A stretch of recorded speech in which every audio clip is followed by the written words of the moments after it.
बिस्मिल्लाहिर्रहमानिर्रहीम। अस्सलाम वालेकुम। मैं हूँ एडवोकेट मोहम्मद इशफाक और आप देख रहे हैं मेरा YouTube channel just to law. आज हमने जिस टॉपिक पे बात करनी है वो है कि कौन कौन सी प्रॉपर्टी पर टैक्स लगता है और कौन कौन सी प्रॉपर्टी है जिन पर टैक्स नहीं लगता, जो टैक्स फ्री प्रॉपर्टी कहलाती है। गलत प्रॉपर्टी टैक्स अगर आपको आ जाता है तो इसको ख़त्म करवाने का तरीकाकार क्या है, आप किस फॉर्म पर अपनी दरख्वास्त मूव करेंगे, एप्लीकेशन मूव करेंगे, इन तमाम टॉपिक्स को आज की वीडियो में हमने डिस्कस करना है। अगर आप मेरे चैनल पे नए हैं तो मेरे चैनल को सब्सक्राइब जरूर कर लें और बेल आइकॉन को भी दबा दें ताकि आने वाली नई वीडियोस और उनका नोटिफिकेशन आपको मिलता रहे। तकरीबन हर किस्म की प्रॉपर्टी पर टैक्स इम्पोज किया जाता है। जितनी भी प्रॉपर्टी पाकिस्तान के अंडर आती हैं उन तमाम प्रॉपर्टी पर टैक्स इम्पोज किया जाता है, मगर कुछ ऐसी प्रॉपर्टी की किस्में हैं जिन पर टैक्स इम्पोज नहीं किया जाता, जिन पर टैक्स नहीं लगाया जाता। उनको ये एग्जेम्पशन क्यों हासिल है?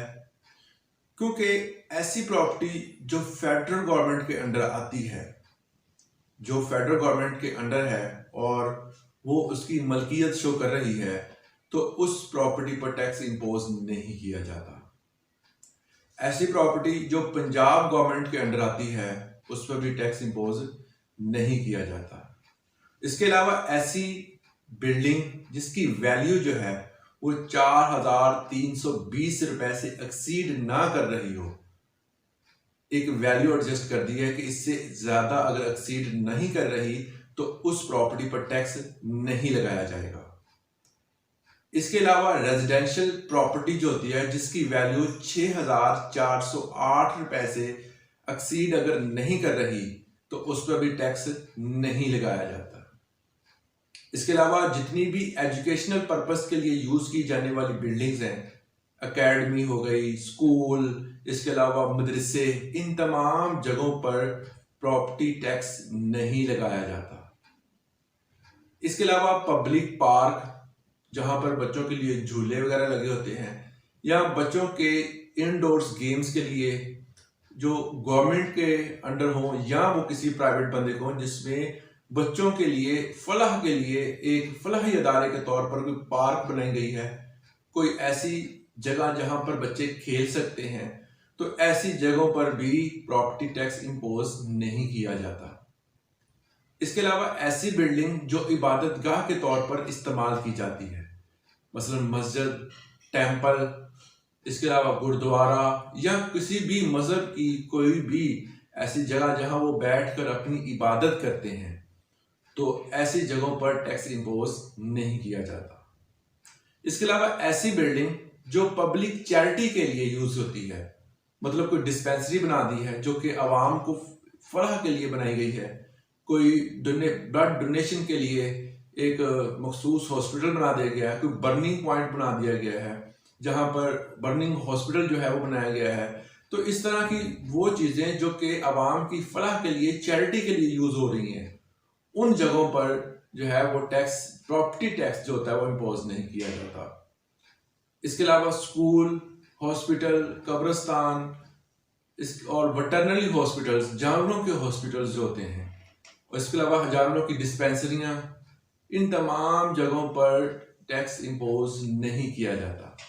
मगर इसके अलावा अगर कोई मस्जिद बनी हुई है और नीचे उसके दुकानें बना दी गई हैं, अक्सर का देखने में आया है, या हॉस्पिटल है उसके बाहर जो है वो दुकानें हैं और उसको कमर्शियल पर्पस के लिए यूज किया जाता है, और उसके जो वहां से जो इनकम मिलती है वो इनकम जो है वो मस्जिद या किसी फलाही अदारे में इस्तेमाल नहीं हो रही, तब उस पर टैक्स इम्पोज होगा। अगर वो फलाह के लिए, मस्जिद के वर्किंग के लिए या किसी भी मदरसे की वर्किंग के लिए या किसी भी फलाही अदारे को दे दी जाती है, तब उस बिल्डिंग पर, उस दुकानों पर टैक्स इम्पोज नहीं होता।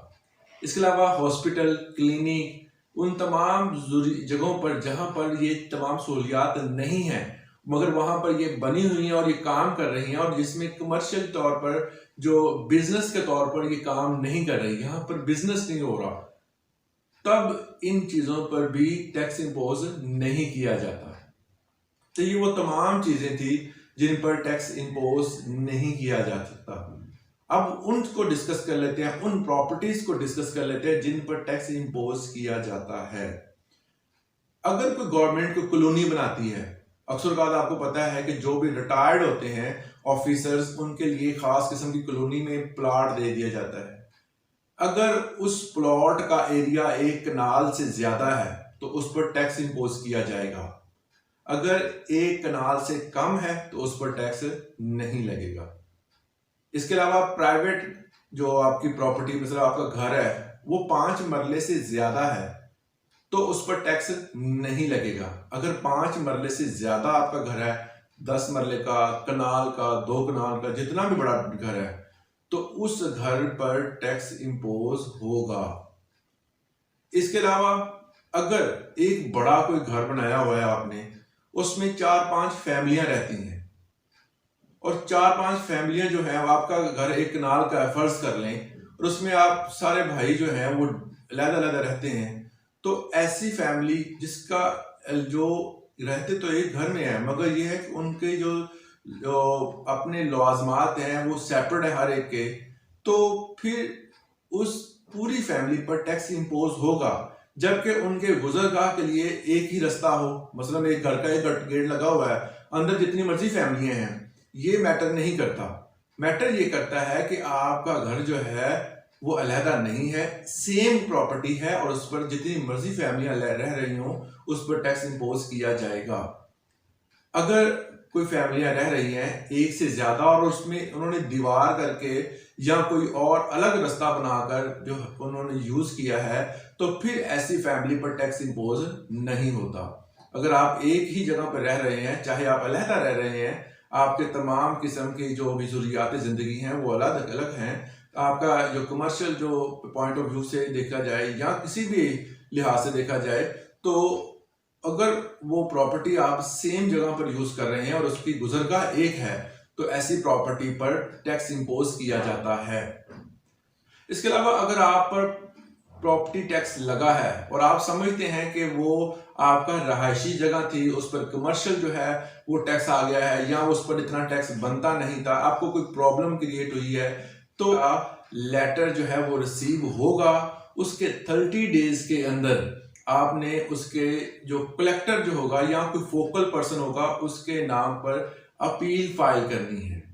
वहां पर आपने अपील फाइल, मोस्टली जो होता है वो कलेक्टर सुनता है या कोई गवर्नमेंट जो होती है वो एक फोकल पर्सन बना देती है, तो उस फोकल पर्सन के पास आपने अपील फाइल करनी होती है। या नॉर्मली कमिश्नर के नाम पास आपकी एप्लीकेशन मूव की जाती है, तो वहां पर आप जाकर अपनी जो है वो एप्लीकेशन फाइल कर सकते हैं। तो इस हवाले से आप यहाँ कमिश्नर के नाम लिख सकते हैं या कलेक्टर या कोई फोकल पर्सन अगर गवर्नमेंट ने बनाया हो तो वहां पर आप जाकर अपील कर सकते हैं, तो अपना टैक्स जो है वो उसके वाले से जो भी आपको कंसर्न है उसको दूर कर सकते हैं। इसके अलावा एक सबसे इंपॉर्टेंट चीज मैं आपको बताता चलूं कि इमूवेबल प्रॉपर्टी एक्ट के तहत जो है सेक्शन नंबर 22 हमें बताता है कि सिविल कोर्ट के पास जो है वो प्रॉपर्टी टैक्स के हवाले से कोई भी अख्तियार मौजूद नहीं है।